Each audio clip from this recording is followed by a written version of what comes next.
Montoro está desvelando algunas cuestiones importantes respecto a la reforma fiscal. Bueno, algunos dicen reforma, otros dicen mera rebaja, otros dicen propaganda electoral. Nayara Aguirre, vamos a ver rápidamente, porque cosas importantes. Montoro acaba de anunciaros que los que ganen hasta 12.000 euros no van a pagar absolutamente nada. Absolutamente nada, tendrán su salario íntegro. Para el resto, las rentas más bajas tributarán al 20% a partir de 2015 y al 47% las rentas más altas. Eso en 2016 cambiará y las rentas más bajas tributarán al 19% y las más altas al 45%. Bueno, José Carlos, ¿qué te parece? ¿Qué te parece? Bueno, me parece un anteproyecto. Bueno, pero primero, este detalle, hasta 12.000 no paga nadie. Bueno, hasta 11.000 ya no pagaban y el otro tramo, ya lo hablamos aquí, estaba dentro de lo poco que han cogido el informe Lagares. Yo dije que es una buena opción. La gente de menos de 12.000 euros todavía mantenía la deducción de los 400 euros y era absurdo porque le practicaba retención y luego había que devolvérsela. Por lo tanto, yo creo que subir eso es una buena medida. El resto, en el caso del IRPF, no es una reforma fiscal. Entonces, ¿qué es? Bueno, el señor Rajoy llegó a ganó las elecciones y dijo que hacía una subida de 2 años transitoria del IRPF porque estábamos en una situación excepcional, incumplió su palabra, retrasó 1 año, vuelve a incumplir su palabra, retrasa otro año y ahora dice que lo va a retrasar hasta el 2016 porque no revierte la situación hasta lo que había en 2011 hasta el 2016. Pero le baja los impuestos sí o sí a 20 millones de contribuyentes. Bueno, pero eso es una realidad. Pero le devuelve lo que subió. Bueno. O sea, él llega al gobierno en el 2011 y sube los impuestos y el año que viene la gente va a pagar más IRPF de lo que pagaba en el 2011. Por lo tanto, eso no es un cambio de la estructura del impuesto como proponía Lagares o el informe Mirles en el Reino Unido. Eso simplemente, además, es una ley que iba en el presupuesto de este año que vencía el 31 de diciembre. Por lo que hace es no renovar la ley o renovarla con un cambio. En estos 3 años, ¿cuánto? Pero ahora te dejo, Paco. En estos 3 años, ¿cuánto ha subido los impuestos el gobierno? ¿20.000, 30.000 millones? En presión fiscal hemos subido 2 puntos, esos son 20.000 millones de euros. ¿Y cuánto nos bajan ahora? En esto, bueno, lo ha dicho el gobierno, en 2 años, 9.000, el efecto neto porque claro, la bajada de retenciones el año que viene va a aumentar la renta disponible y el consumo, por lo tanto, en términos netos, desde lo que reduce la recaudación y lo que aumenta el empleo y el consumo derivado de ese impuesto, lo que le escuché el otro día al ministro, son 6.700 millones de bajada de recaudación, ¿no? Por lo tanto, te quedan 13.000 millones de subida de impuestos. Vamos a ver, es decir, de momento lo que tenemos es simplemente la nota de Consejo de Ministros porque el tocho todavía no lo han entregado. Bueno, estamos viendo ahora mismo en directo la rueda de prensa, lo está contando él. Yo que se han equivocado, yo lo hubiera presentado el jueves. Claro, para yo no entiendo por qué el jueves filtran algo, el viernes cuentan un poquito, el fin de semana otro poquito, hoy ahora están dando rueda de prensa. Yo no lo he visto, estoy igual que todos, yo no lo he visto. A mí me han dicho que es una reforma fiscal. Tenemos la prueba hoy, cuando den el documento, el tocho, donde habrán cogido cosas de Lagares o cosas que no. Pero que es una reforma fiscal, es lo que están diciendo. Y ahora, cuando vosotros los economistas expertos... Yo he hablado del IRPF, es que no hemos visto el resto de impuestos. Es lo que yo me refiero. En el IRPF no hay ningún cambio en la estructura del impuesto, simplemente lo que hacen es retornar los tipos al nivel que había cuando llegaron en 2016. En cambio, es una reforma en la medida que contempla de forma global y general todo el sistema impositivo español y dicen, ahí entre comillas, digo, oye, es lo que están diciendo, si yo no lo he visto todavía, que van a simplificarlo todo, es decir, que cuando bajan el del 30 al 25 el impuesto de sociedades, lo hacen a la vez cargándose todo un sistema caótico y desordenado que había de distintas bonificaciones que hacían que fuera un desastre. Permíteme, espera un momentito, José Carlos. Algo no encaja, vamos a ver los detalles. Y luego hay un dato solamente una cosa, Nayara Aguirre, porque me dicen que también Montoro acaba de anunciar, digamos, novedades en las retenciones de los autónomos. Claro, es que de todo... Sí, los autónomos que ganen menos de 12.000 euros al año van a tributar solo al 15%. El resto lo harán al 20%. Objetivo es crear empleo y favorecer la competitividad.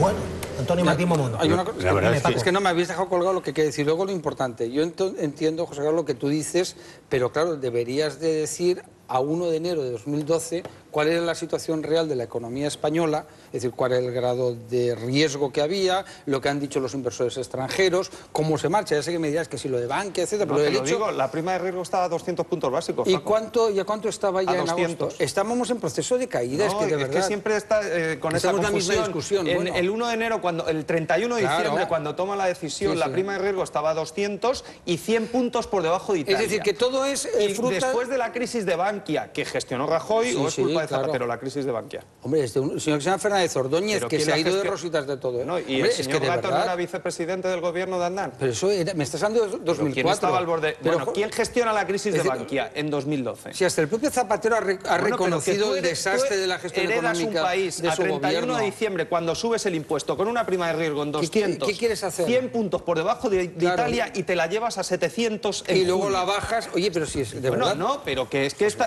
parte de esos 6 meses la tienes mal, Paco, hay que contarla bien. Oye, perdona, ¿cuál es la...? Tú me has preguntado cuál era la situación el día que subió el impuesto. Vamos a hacer un debate sobre ese tema. Yo estoy encantado de hacerlo. El día que subió el impuesto, 1 de enero, la prima de riesgo eran 200 puntos. Sí, hombre, pero tú sabes, esto, oye, ¿quieres? Hablamos de puntas, ¿no? Vamos a ir hablando de puntas. Tú me has preguntado, oye, yo te he dicho, el día que subió el impuesto... ¿Cuál era la tasa de paro de España? Estamos hablando de esta reforma de la baja fiscal. Y la tasa de deuda pública, 30 puntos de PIB. ¿Y eso cómo se ha generado? Es decir, tú que eres economista... Es decir, ¿tú crees que eso es culpa de Rajoy? Hombre, de verdad, lleva 3 años en el gobierno, es culpa también de Hugo Chávez o de Podemos. Oye, entonces hagamos un trato.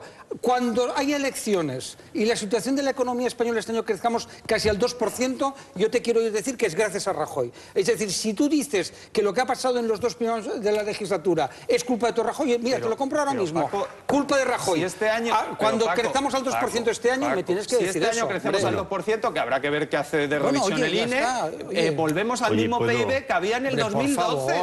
Podemos volver a... A ver, voy a preguntarle también... Podemos volver al IRPF. Me gustaría conocer vuestra impresión. Es decir, y quiero preguntarle también a otro economista y experto, a Rafael Pampillón. Pero antes, Antonio Martín Momón, ¿qué te parece lo que estamos conociendo? Bueno, por cierto, novedad también. Dice Montoro, la indemnización por despido va a tributar a partir de 2.000 euros. A mí me hubiera gustado que hubieran bajado más los impuestos. Que la verdad es que... Bueno, y a mí también, hombre. Que parece que a mí me gusta subir impuestos. No, pero esperemos que no. Eso es otra discusión. No te he acusado de nada. Ah, vale. Todavía. Vale. Todavía no te he acusado de nada. Solo he hecho una afirmación personal. Parece que a mí me gusta subir los impuestos. He hecho una afirmación personal. Me hubiera gustado que hubieran bajado más los impuestos. Yo creo que con las previsiones económicas que tiene el gobierno para este año ya, el año que viene y el siguiente...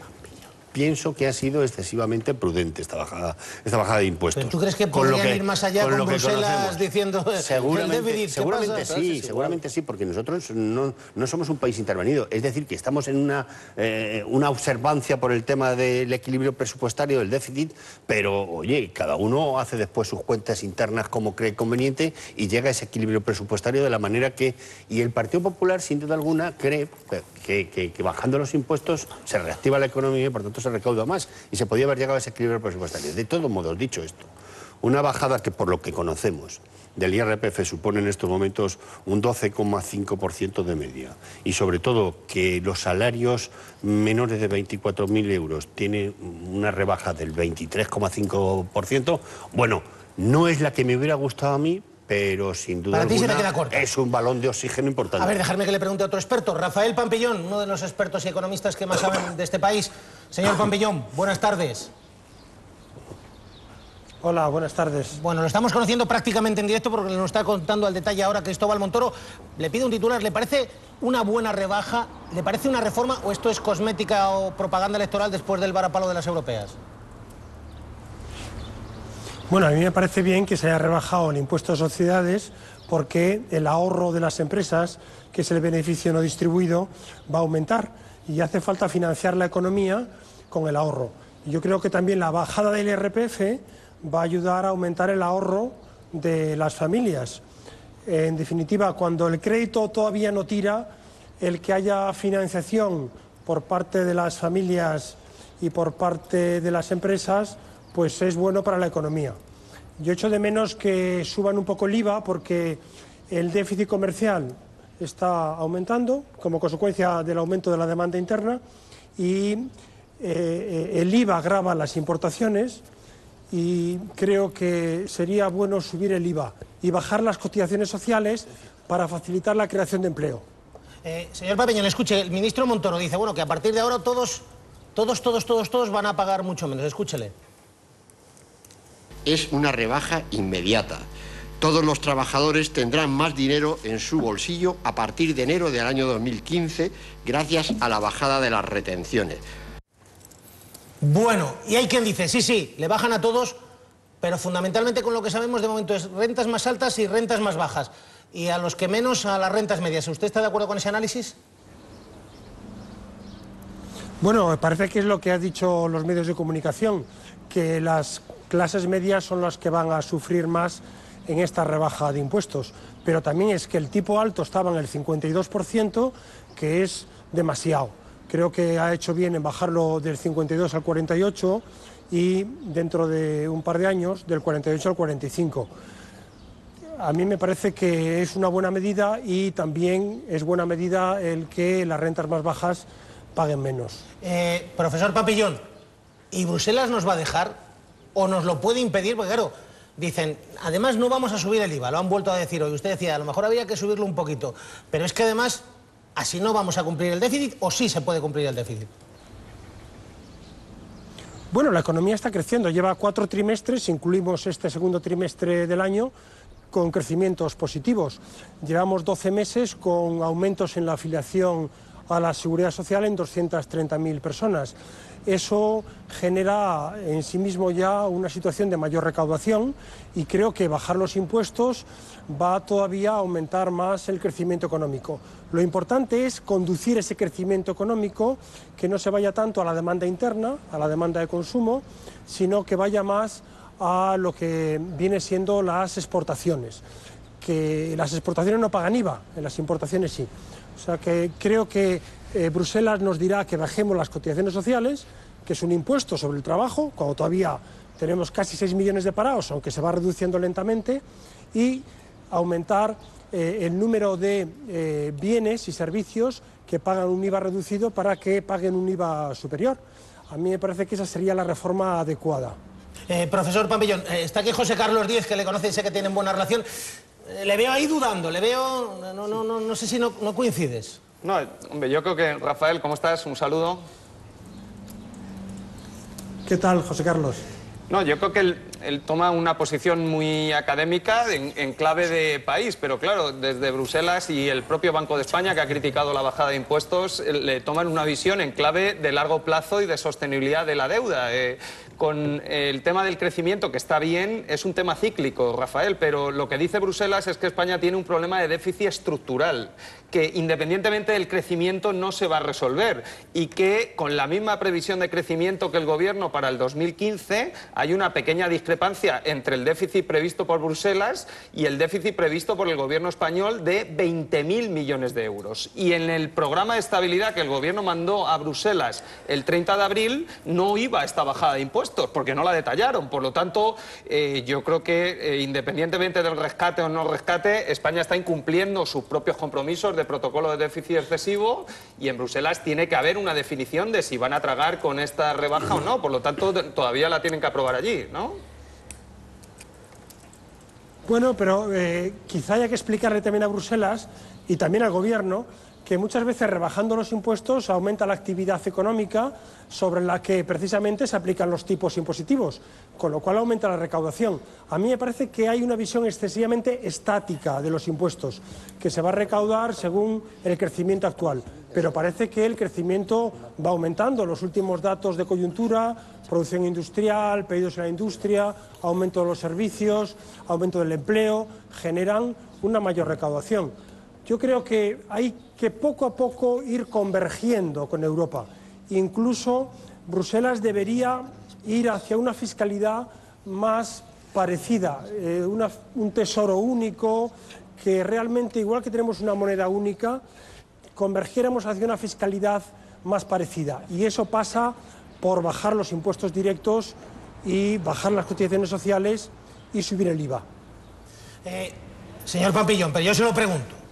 Es decir, los impuestos los van a bajar, y se los van a bajar a todos. Dicen que más a las altas y a las bajas, pero sí. ¿El Partido Popular va a dejar los impuestos más altos que los que se encontró, sí o no? Bueno, yo creo que se los va a dejar igual.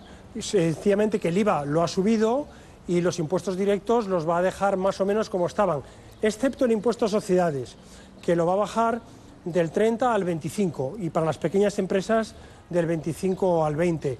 Y eso es una buena medida porque la parte del beneficio que no se distribuye, que es el beneficio no distribuido, ese es el ahorro que las empresas utilizan para autofinanciarse. A mí me parece que poner la fiscalidad del beneficio a nivel de Europa es una buena medida para atraer también capital extranjero. Rafael Pampillón, profesor, un abrazo, muchísimas gracias. Gracias a vosotros, un abrazo. Natibel, ¿qué te parece a ti? Dicen propaganda cosmética, que dicen no, rebaja de verdad. Ojalá. Reforma, pero no suficiente. Ojalá. Yo, que bajen los impuestos a los que ganan menos de 12.000 euros al año, me parece perfecto. Que se los bajen también a los que ganan más de 100.000, también eso me parece mal. Vamos a ver, yo que no abandono la lucha contra la desigualdad, a pesar de que Antonio dice que eso ya son canciones de otra época, yo creo que hay que luchar por la igualdad. Y no solamente Podemos, sino el Partido Socialista y el Partido Popular. Sí, has dicho que lo de la igualdad es una canción. No, el debate entre pobres y ricos, queriendo acabar con los ricos, me parece un debate absolutamente queriendo superado. acabar con la pobreza. Un debate absolutamente bueno, da superado. igual. Entonces, yo lo que a mí me gustaría una reforma fiscal que fuera equitativa, o sea, que hubiera equidad fiscal, cosa que me parece absolutamente impracticable por parte de los que nos gobiernan, porque creen que de donde se saca el dinero es de las clases medias, con lo cual van a machacar fundamentalmente a las clases medias. Ese titular que he puesto al principio de que las bolsas se recuperan y las SICAP se multiplican no es un eslogan de Podemos, es del boletín de la Comisión Nacional del Mercado de Valores. ¿Qué está pasando? Pues que las SICAP se recuperan porque con la amnistía fiscal se ha recuperado dinero que se invierte en la SICAP. Pero es que hay que explicar lo de la SICAP. La SICAP, oye, que te digo lo que dice... Primera, la SICAP, la tributación... Es del 1%. ¿Pero quién la bajó? La bajó bueno, el amigo Arenilla, Arenilla y engañando al pobre presidente Zapatero, le bajaron la tributación. Es que me da igual de dónde proceda. Déjame que lo explique para que la gente sepa la realidad. La realidad nos importa sí, claro. que venga de un gobierno. En segundo lugar, o de otro. No, es que es muy importante, no, porque aquí no todo lo es igual, ¿eh? Es decir, aquí hay un tópico que es la izquierda son los Robin Hood, yo no he dicho eso, y la derecha es el sheriff de Sherwood, y no es verdad. Te estoy diciendo que no me importa que quien haya tomado la decisión sea el gobierno de Zapatero. Entonces, oye, déjame... Oye, yo ya te he oído, ahora déjame a mí contar... Me parece incorrecto. Bueno, cuando acabes yo hablo. Vale, venga, ahora puedo. Entonces, las SICAP tributaban en la época de José María Aznar al 30%. Llegó Zapatero mal aconsejado por Arenillas y le bajó al 1%. La SICAP es un instrumento que si tú cambias la tributación se va de país. Y simplemente tú cuando sacas el dinero de la SICAP tributas. No es verdad que tributes al 1%, ¿eh? Es decir, si tú sacas ese dinero, tributas. Por tanto, oye, nos cagamos ese instrumento, no te preocupes. El sistema, acabo muy rápidamente. El sistema a la mezcla del sheriff de Sherwood y de Robin Hood es esa que lleva que a Venezuela la gente coge el dinero y se va. Te estoy hablando de la Comisión Nacional del Mercado de Valores, que son los que han estudiado este fenómeno. Te estoy explicando que la equidad fiscal es impracticable precisamente porque dice, no, es que si se suben mucho los impuestos a los ricos, se van, y con ese argumento, no, pues algo habrá que hacer para evitar... ¿Los fusilas? No. Entonces, oye, no, se van, el dinero es libre. El dinero es libre. Se maneja, la pobreza no es libre, pero el dinero es libre. El dinero es libre. Es decir, si tú coges y haces un sistema con fiscal... El dinero, pues, se van a Francia, se van o a Italia o a Irlanda, es la Unión Europea. Es decir, eso se probó en los países del este y se hundió la economía. O se van a Suiza, como Bárcenas. Por centrar un poco el debate, esto es un anteproyecto que empieza un trámite muy complicado. Primero, nos quejábamos de la irresponsabilidad fiscal de las comunidades autónomas. Ahora la irresponsabilidad fiscal está en Madrid. Tú estás bajando un impuesto cuya la mitad de la recaudación va a comunidades autónomas y ayuntamientos y estás condicionando las políticas de gasto de esas comunidades y ayuntamientos de los próximos años. Por lo tanto, en el propio programa de estabilidad ya hay un recorte del peso de la educación y la sanidad en el PIB en los próximos años que ha mandado el gobierno. Esto habrá que debatirlo con las comunidades autónomas y tendrán que tomar una posición, primero. Segundo, esto tiene que ir a Bruselas y pasar el procedimiento de Bruselas. Os vi el otro día en La Sexta Noche creo que es una confusión conceptual. Bruselas, gracias a tu amiga Merkel, ha reforzado significativamente el pacto de estabilidad. Por lo tanto, ahora hay una cosa que se llama Two-Pack, aprobado por el gobierno de Rajoy y firmado y asumido, que si Bruselas, cuando se mande el presupuesto, considera que ese presupuesto no va a cumplir el objetivo de déficit del año siguiente, te devuelve al presupuesto al Parlamento y tienes que hacer uno nuevo. Por lo tanto, todo esto es provisional. Segundo, lo ha dicho Pablo Iglesias también, y este debate, como dices tú, que la derecha y la izquierda ahora mismo... Hay prácticamente una guerra abierta en Europa entre socialistas y populares, porque los populares han perdido mucho peso y muchos escaños en el Parlamento Europeo y hay que pactar el presidente de la Comisión, el presidente del Consejo, quién va a ir al Eurogrupo y se está debatiendo. Pero ha ganado. Bueno, los socialistas están pidiendo a la señora Merkel, que se ha puesto como, porque la quieren desmontar todo el empaque fiscal que ha montado en los últimos 4 años, que se quite peso a este Two-Pack para que haya menos poder de sanción de la Comisión, que se retrasen los objetivos de déficit, que se saquen de los ajustes y de los objetivos de déficit gastos de educación, gastos de I+D y gastos necesarios para el desarrollo económico, y el Partido Popular, representado por Merkel y por el señor Rajoy, se está negando a esto. Ahora mismo hay una guerra abierta entre la señora Merkel y el Sigmar Gabriel de los socialistas alemanes por esta posición. Y paradójicamente los socialistas europeos están defendiendo al gobierno español, que luego va a pactar con Merkel para dar. Por lo tanto, yo sí que quiero que esta contradicción psiquiátrica, Paco, me la explique.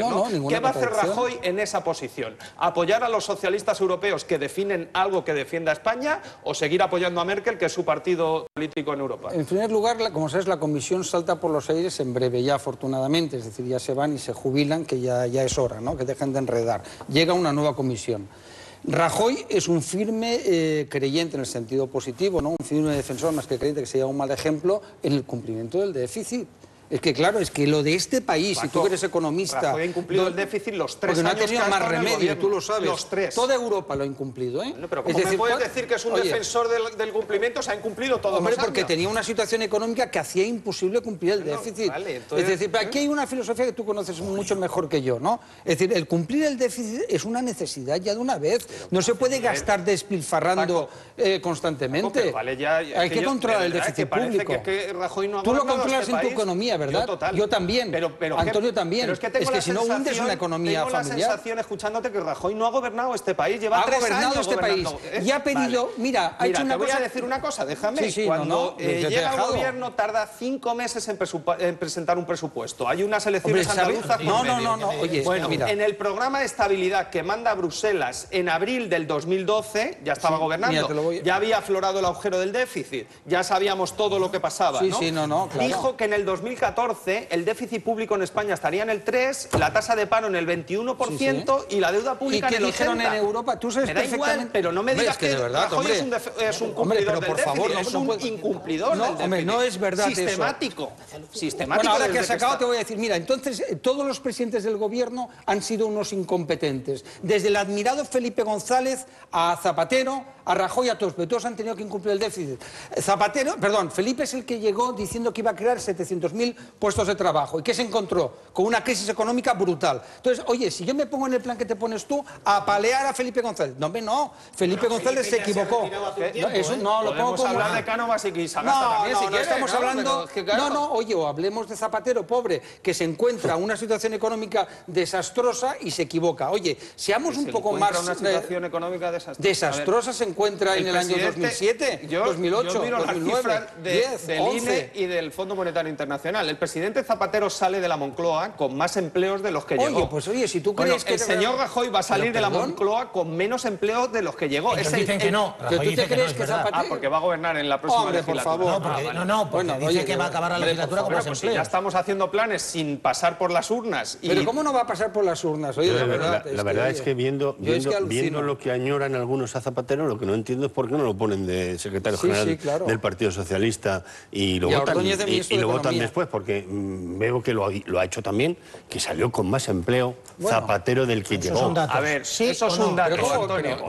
Salió con más empleo que cuando... Eso es un dato. Pero vamos a ver, José Carlos, atiéndeme. ¿Cuántos millones de parados hubo desde el 2008 al 2011 que él se marchó? No, 3,5 millones de parados más. José Carlos, no me digas que es un dato, por Dios. Es decir, no me hables, no me hagas trampas en el solitario, ¿no? O no te hagas tus trampas. Si yo te he dado un dato, yo no te he hecho ninguna. Aquí lo que hay trampas es sistemáticamente desde el relato que se está contando desde la derecha y desde la parte de la propaganda. Sistemáticamente. Allá cada uno lo que quiera decir. La trampa es que Rajoy es un incumplidor del déficit. Allá cada uno... Han cumplido todos, Paco, desde el 2012. Oye, pues allá cada uno lo que quiera decir. En la crisis más grande.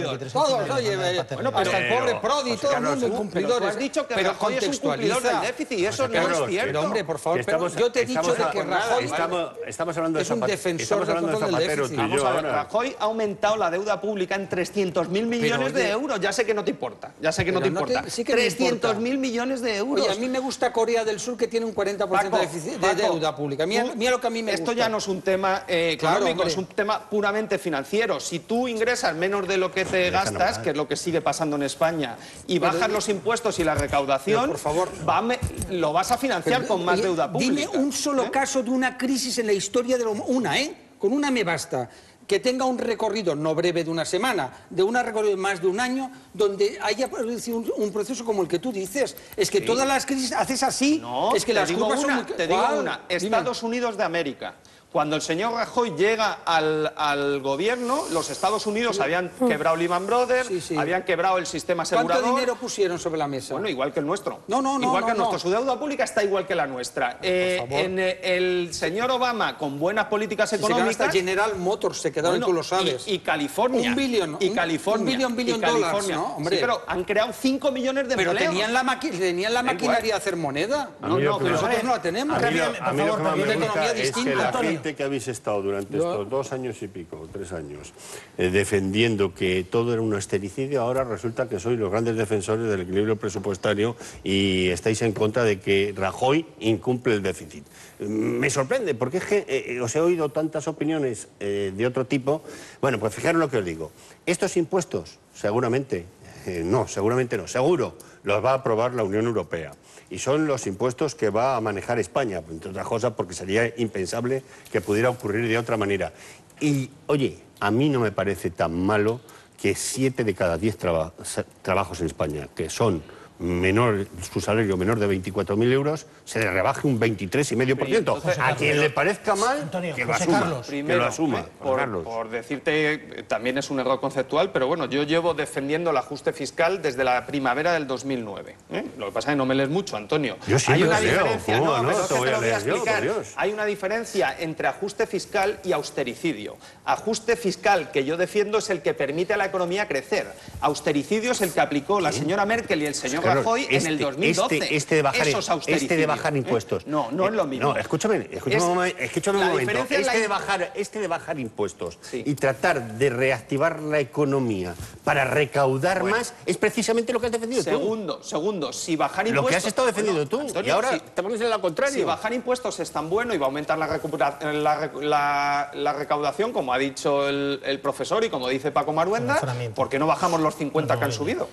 ¿Por qué no bajamos el IVA y por qué no bajamos todo? No puedes ya legalmente con la Unión Europea. ¿Por qué no? La Unión Europea quiere una uniformidad. Paco, a ver, por favor, vamos a centrarnos. Oye, pero centrémonos también. Hay directivas de obligado cumplimiento. El IVA no es una directiva de obligado cumplimiento. De hecho, Pampillón ha pedido que sea una directiva. No hay directiva del IVA, Paco. Pero hay una... No hay directiva del IVA. Hay que ir... Mira, es un impuesto pero nacional. si hace un momento estaban diciendo que nos iban a devolver estos presupuestos y ahora resulta que no hay directiva de nada. dependiendo de la posición que adoptes, te vas a un lado o a otro. Subir los hay impuestos, que ser coherente en una posición. Subir los impuestos sube la recaudación, porque ha pasado en los últimos 3 años. Claro. Bajar los impuestos va a bajar la recaudación. No, ¿vale? no, porque la reactivación económica, vamos a ver, pero la reactivación económica puede hacer que se recaude más. Hacienda el viernes, el propio ministro de Hacienda, bajada de recaudación bruta. ¿Pero por qué? Bruta, ¿Por qué? estática, 9.000 millones. Bajada de recaudación. Vamos a ver, porque si los ciudadanos y los empresarios tienen el dinero en sus bolsillos, ¿por qué tú crees que se va a recaudar menos? Porque esa gente va a estimular el consumo y estimulando el consumo. Como lo del dato de lo ¿Cómo que no? que es estimulando. Se ha demostrado, en España se ha demostrado. Lo hizo el gobierno de José María Aznar y creció. Eso es mentira. ¿Cómo que es mentira? Eso es mentira. O sea, eres el único que crees que es mentira. El gobierno del señor Aznar vivió en una burbuja y parece que todavía no os habéis enterado. Vale, tú bajaste los impuestos y recaudabas por la burbuja inmobiliaria. Y recaudabas porque la inflación se disparó. Que no habéis hablado ninguno habéis hablado de la lucha contra el fraude fiscal, que es lo esencial. Pero no habéis dicho nada de eso, es lo esencial. Porque si no hay lucha contra el fraude fiscal, de nada vale que se baje el impuesto de sociedades a los más pudientes de un 30 a un 25% o menos aún. Vamos a ver. O sea, oye, nada. Vamos a ver, los más pudientes, acabemos ya la broma de una vez, ¿eh? Iberdrola, ¿cuál es la broma? No, claro, la broma de los más pudientes, querida amiga. Bueno, Iberdrola es una sociedad cotizada, por ejemplo, Banco de Santander, BBVA, etcétera, que no tiene un dueño. Digo, que lo sepamos. No lo tiene. ¿Cuánto cobra el presidente? Cobrará 2 millones, 3 millones. Eso, de verdad, ¿tú crees para una cotizada? No, aquí había un sistema progresivo en el 2011 que acababa la progresividad en 300.000 euros. Ahora va a pagar lo mismo y el mismo tipo con el nuevo impuesto del PP una persona que cobre 60.000 euros que el presidente de Iberdrola que cobra 3 millones. Antonio, no. ¿A ti te parece que un salario, cualquier salario por alto que sea, debe pagar más del 50% como se está haciendo? Confiscatorio. Eso es un robo, eso es inmoral por parte del Estado. Porque un salario, por alto que sea, no puede pagar más del 50%. Eso es inmoral. Yo no lo defiendo, te digo, porque no había más... Vamos a ver, oye, una cosa muy importante, es que estamos confundiendo, hay un capitalismo, entre comillas, popular, que se llama bolsa, donde mucha de la gente que nos está viendo, ya sea en fondos, no de fondos de millonarios, tienen sus acciones allí, en compañías de seguros, hombre, por favor. No hay un dueño. Dime quién es el dueño del Santander. En Estados Unidos, la mitad de todo el dinero que hay en la bolsa está en manos del 1% de la población más rica de Estados Unidos. No lo sé. Y el 10% de la población más rica tiene el 75% de la bolsa. Por lo tanto, estás tomando medidas que apoyan y benefician al 1%. Me río mucho estás del haciendo capitalismo trampas, porque popular. tú sabes que ese porcentaje que estás diciendo, estamos hablando de fondos de inversiones, ¿eh? Y no se puede decir que un fondo de inversiones es un solo señor. En Estados Unidos, hombre, por favor. Lamentablemente en España los datos están, pero no se publican. Allí la agencia tributaria sí los publica. La mitad de todo el dinero que hay en la bolsa de Nueva York está en manos del 1% de la población más rica. Por lo tanto, tú estás bajando los impuestos al 1% de la población más rica y subiéndole el IVA a los 46 millones de habitantes. Permitidme